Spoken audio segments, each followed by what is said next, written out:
So you're basically saying there won't be a middle class, and if there isn't going to be one, you may as well be on the rich end. That's correct. Of society. That's correct. Absolutely. And what most financial books say to you is live below your means. You know, don't have a cappuccino.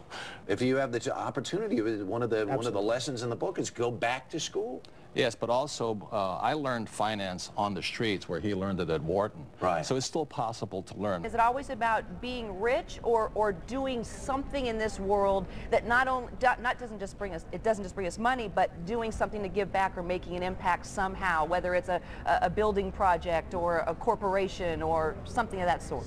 Well, hopefully, but that's why we wrote this book together. We don't really need the money, but we are concerned about the economics of our country. Explain for us, Robert, how there is no middle class anymore. What do you mean by that, and what quantifies and qualifies somebody as being in the middle class? Well, there's many reasons for that, but the middle class is not getting ahead. The rich are increasing, but the tax laws are written against the middle class. So we just got together. We said we can't change the tax laws right now, but we can change people. So we'd rather teach you how we got rich so that other people can move up rather than move down. Mr. Donald Trump and Robert Kiyosaki.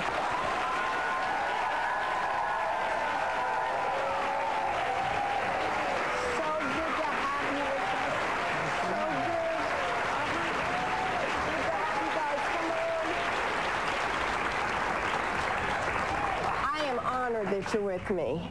So somebody just starting out, this whole craze about using your own realtor, going to Staples and finding these kits online and somehow saving yourself some money, you could lose money in the end? Well, you could, but if you did that, I would still recommend you get a real estate attorney to check over the transaction. You could probably save a few dollars that way.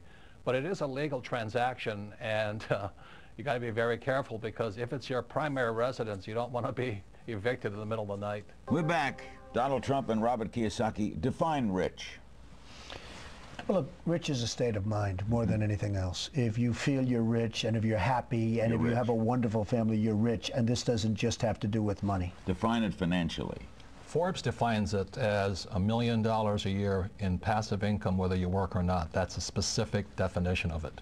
Sometimes it's daunting to say, I have a credit card with fill in the blank, $10,000 on it, and it has a 30% rate. So that's got to be the first one I tackle. When I have one with $800 on it at a 5% rate, maybe I just pay that first so I can feel that sense of achievement and progress. I agree with David. You know, interest rates are important, but the way my wife and I did it was we had like 15 line items we had to go through.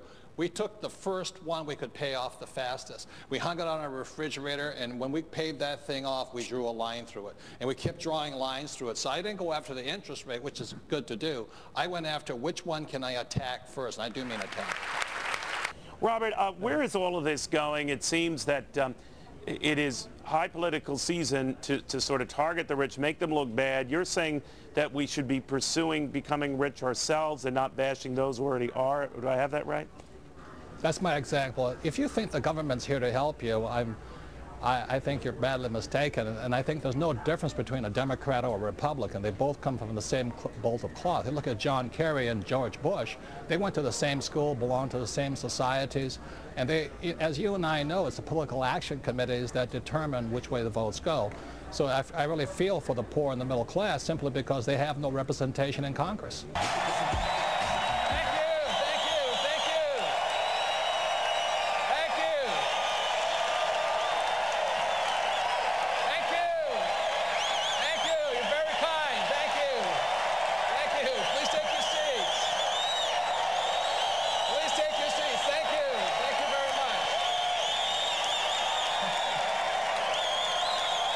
In the world of business, it's another thing my rich dad pointed out to me.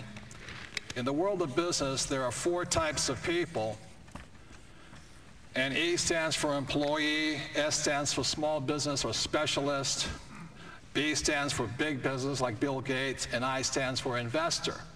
Our school systems do a pretty good job of educating us for here. So my poor dad always said to me, son, you go to school so you can get a job. So that's an employee's mentality. Good benefits, you know, 401k, retirement plan, blah, blah, blah. My mother, on the other hand, and I used to argue with my dad, I don't really want a job. And my mother would say, you know, don't argue with your dad. You know, so I don't want a job. I want to be independent. She says, why? I said, Mom, I want to be rich. My mother was a registered nurse, so she said to me, she said, son, the richest people I know are doctors. I said, yeah. So you should go to medical school and become a doctor, a specialist. You know, S stands for smart people, all this stuff. I said, Mom, there's only one problem. She says, what's that? Doctors are smart. She says, you have a good point there. You shouldn't do that. I was horrible in school.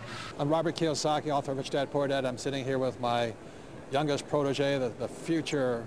This guy is going to be bigger than Bill Gates or the guys at Google and all this. And this is young John Paul. We're in Texas. How old are you, John Paul? I'm 11 years old. 11 years old. And how old were you when you read Rich Dad, Poor Dad? I was about 7 years old. 7 years old? Yes. And have you read almost everything so far? Yes, just that. Have you played, I think everything. Have you played my cash flow games? Yes, I have. Okay, now tell the people at home what you've learned so far that's different than what they teach you at school. Well, I learned just about, I learned business skills that I need, that you need in real life to succeed and to do well in business and investing. And I learned all the things that I know about money. That is my one source and the only source I need. Oh, no, that's not good answer, but there's other people. Yeah. Well, there's a lot of people who want to help so-called the poor. The trouble is they don't know the poor. Now, there's no relationship. You know, I live in Arizona, Phoenix, and the people come from Scottsdale and their $3 million mansions, and they're trying to relate to a kid who can't get dental work done, or they don't have any food on the table.